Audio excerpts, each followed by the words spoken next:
कनपट्टी को जाके बीती रात, रास्ता ना दिखे कोई आज। बत्ती जला रात भगा, पासा पलट दे बोर्ड उलट दे, फिर बाजी ले अपने हाथ।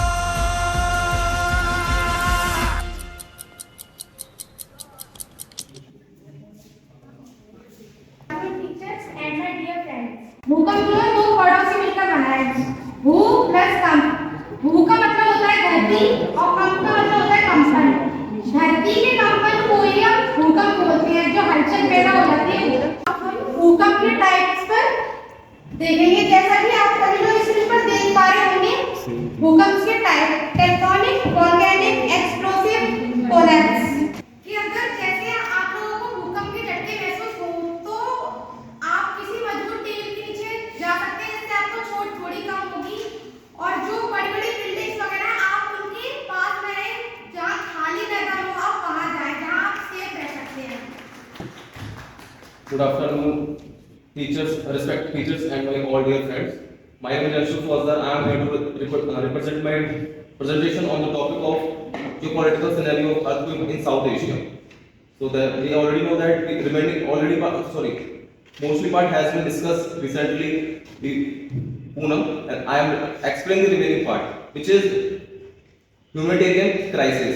So basically इसमें जो भी भूकंप ने बड़े पैमाने पर तबाही मचाई है, जैसा कि हम चेक कर सकते हैं, और जीवन की हानि अब तक 8,000 से अधिक लोगों की मृत्यु हो चुकी है। इसमें एक सूचना जो आई थी रिसेंटली, 8,000 लोगों से अधिक लोगों की मृत्यु की सूचना है। इससे कई लोगों के लिए साथ मानवीय संकट भी पैदा हो चुका है। हो सकता है फायर, अगर कोई ज्वालामुखी फट गया उसमें जो भी फायर हो गई, ग्राउंड लर्चिंग, इससे जो भी अगर जैसे कि ग्राउंड टूट गया उससे भी लाखों बहुत सारा नुकसान हो जाता है।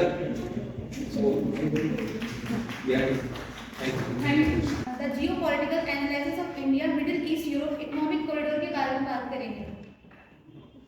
Hello everyone, my name is Christian. I'm here to present the short notice or short information about the topic on geopolitical analysis of India, Middle East, Europe economic corridor. नई दिल्ली में G20 शिखर सम्मेलन में भारत मध्य पूर्व आर्थिक गलियारे IMEC परियोजना पर हस्ताक्षर किए गए। इस परियोजना में सम्मिलित देशों में India, UAE, Saudi Arabia, European union, France, Italy, Germany और USA हैं, जिन्होंने MOU साइन किया था 9 सितंबर 2023 को। इसमें जो पहला रहेगा 140 किलोमीटर का रहेगा, जो दुबई को सऊदी बॉर्डर से जोड़ेगा, जो 140 किलोमीटर का जो बनकर अब तक तैयार हो चुका है। दूसरा इसमें मेन सबसे बड़ा जो रेल लिंक नेटवर्क है, जो सऊदी अरेबिया को जॉर्डन से जोड़ेगा। जो थर्ड है इसका वो 300 किलोमीटर का है, जो जॉर्डन को हाइफा सिटी से जोड़ेगा, जो इजराइल में आती है जी। इसका काम अभी चालू है, अभी कंप्लीट नहीं हुआ है करंट स्टेज में। तो अब जान लेते हैं भारत मध्य पूर्व यूरोप आर्थिक गलियारा है, इसके क्या क्या उद्देश्य हैं। तो इसका जो उद्देश्य, पहला उद्देश्य है आर्थिक विकास उत्पन्न करना, सेकेंड जो उद्देश्य है नए निवेशों को प्रोत्साहन देना, एंड थर्ड है एशिया यूरोप और वाणिज्यिक केंद्रों को जोड़ना, फोर्थ स्वच्छ ऊर्जा का विकास और निर्यात करना, फिफ्थ व्यापार और विनिर्माण सहकार्यों का समर्थन करना, सिक्स्थ खाद्य सुरक्षा और आपूर्ति श्रृंखलाओं को मजबूत करना। Earthquake is the shaking of the earth. It is natural disaster, and earthquake is the generating of waves generating in all directions. जो इसकी आदि से जो भी waves निकलती है वो all directions में move travel करती हैं, सब like T waves, F waves, और जो इसका surface के ऊपर जो center होता है वो epicenter होता है, और surface के जैसे अंदर होता है below of the surface called hypocenters. अब हम types of earthquake के बारे में पढ़ेंगे। So, fault zones are moved. जैसे direction fault example is San Andreas fault जो कैलिफोर्निया में हुआ था, वो 2 plates move opposite direction called fault direction. Earth के अंदर मैग्मा होता है, तो वो मैग्मा रॉक्स में क्रैक्स करके मैग्मा बाहर आता है, इसको टेक्टोनिक अर्थक्वेक। टेक्टोनिक अर्थक्वेक जो अर्थ के अंदर जो मैग्मा होता है और रॉक्स में क्रैक्स हो आते हैं, तो आज सरफेस पे आ जाता है, called volcanic earthquake. And human induced earthquake like human Gangetic basin, जो इंडो गंगेटिक बेसिन जो भी है उसमें हिमालय का जो भी बेसिन है उसमें सिस्मिकली एक्टिव एक्टिविटीज ज्यादा होती है, अर्थक्वेक यहाँ पे बहुत ज्यादा अर्थक्वेक इस एरिया में आते हैं। ये इंडो गैंजेटिक बेसिन में Teachers and all my dear friends, today I am standing in front of you to present my topic, and my topic is India, Middle East, Europe Economic Corridor. सबसे पहले हम देखते हैं जो ये project है उसके सिग्नेटरीज कौन सी कंट्रीज हैं। First India, second European Union, third Germany, fourth Italy, France, United States, Saudi Arabia and the last one is United Arab Emirates. These are the countries जिन्होंने एग्रीमेंट को साइन किया है on the 9 सितंबर 2023 in G20 summit है। इसमें बहुत सारे जो पेज होते हैं ट्रांसपोर्टेशन के वो इंक्लूड किए गए हैं। सबसे पहला है इसमें first railway line, second ship rail transport network, third one is road transport route, fourth hydrogen pipeline, fifth high density optical fibre.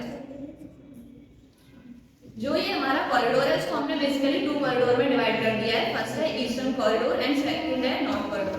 जो ईस्ट कॉरिडोर है वो हमारी इंडिया को अरेबियन गल्फ से कनेक्ट करेगा, देन जो नॉर्थ कॉरिडोर है वो हमारे अरेबियन गल्फ को यूरोप से कनेक्ट करेगा।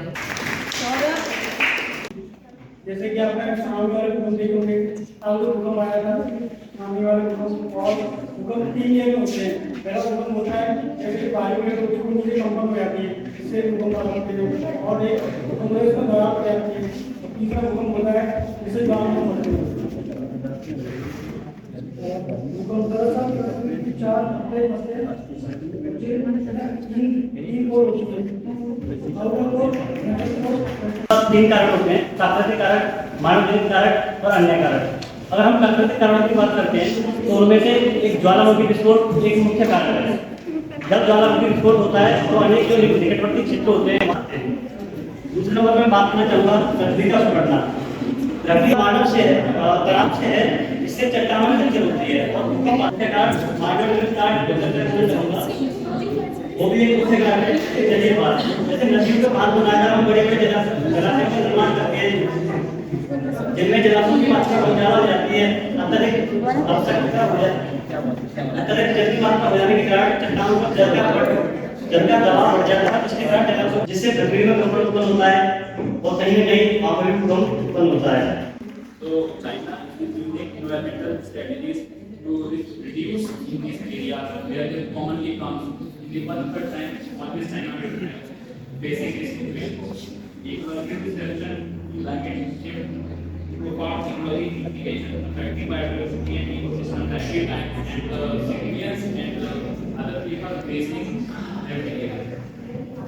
So this is next case study initiative outside of China. Infrastructure is all damaged, but the China have so much development. They just facing this outflow. Actually, happening is that the glacier ice melting and the water was coming in the form of flood. We can say that it's a flood, but it not started. When the water dropping downstream, it takes sediment rocks. Glacier and water melts. We are also facing the flood. Thank you. इससे सबसे पहले तो China की BRI project को counter करने में बहुत बड़ी भूमिका मिल सकती है। चाइना का जो BRI प्रोजेक्ट है वो बेसिकली एक महत्वाकांक्षी पहल है चाइना की, और साथ में इसकी रणनीतिक भागीदारी भी बहुत बड़ी भूमिका मिल सकती है आने वाले भविष्य में। और तीसरा है कि अफ्रीका के साथ रणनीति विकास। अफ्रीका बेसिकली बात करनी बहुत ही जरूरी है, क्योंकि वो आने वाले समय में जैसे कि आगे का मतलब आगे भी ला मतलब आगे इसमें क्या क्या किया सकता है, जैसे कि इसके निर्माण के लिए एक प्लान की जरूरत है, जैसे कि ग्रीन हाउस के 2 प्रोग्राम ध्यान में रखा जाए और सुरक्षा के उपाय को भी ध्यान में रखा जाए, जैसे कि कौन सा देश किस रेल को या फिर कार्बन को किस तरह से काउंटर करेगा।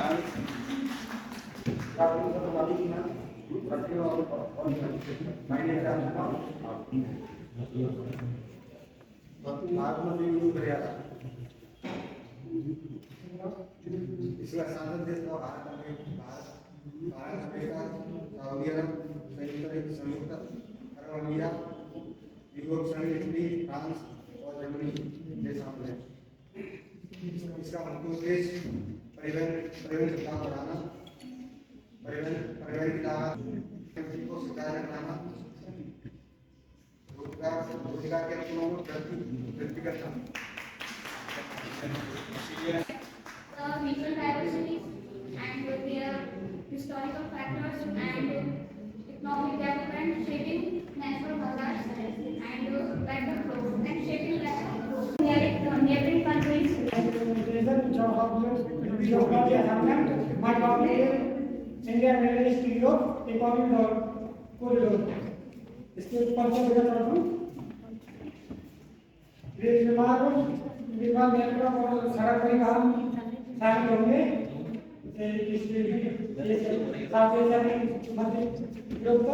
जैसे जो हमारा है पूरी हरियाणा भारत से जुड़ा खाड़ी की योजना में और उत्तरी हरियाणा खाड़ी की योजना कॉन्फिडेंट 1960 में अल्फ्रेड वेगनर ने कॉन्टिनेंट दिया, जो कि उसी के बेसिस में उससे पहले